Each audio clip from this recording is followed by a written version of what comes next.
So ayan, magandang umaga sa inyong lahat mga kabiyahero. So bibiyahe naman tayo ng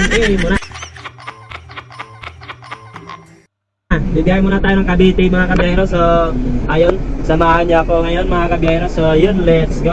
Ayan mga kabiyahero, no? So bibiyahe tayo ngayon, gamit natin yung pangmalakas ng Mitsubishi L3. Alright, let's go guys. Okay, okay na ba? Tara, let's go.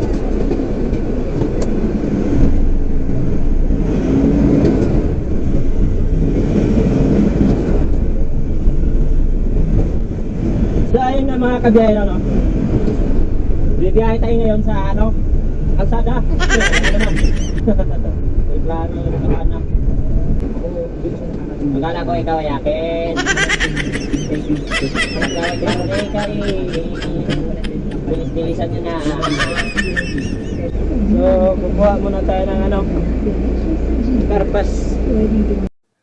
Wala kaming pakialam!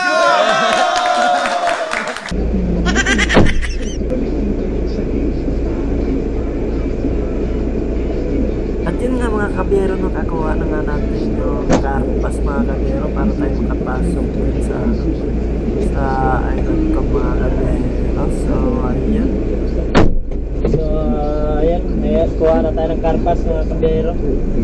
At yun nga din tayo, rumekta na tayo sa loob agad mga kabiyero sa pagkakuha na natin ang pangarga mga kabiyero. So ayun, so hindi nga tayo pwede na mag-video dyan mga kabiyero sa loob na compound eh mga kabiyero. So bawal po din, kaya yun, nirekta ko na lang dito mga kabiyero kung saan ako paparke mga kabiyero.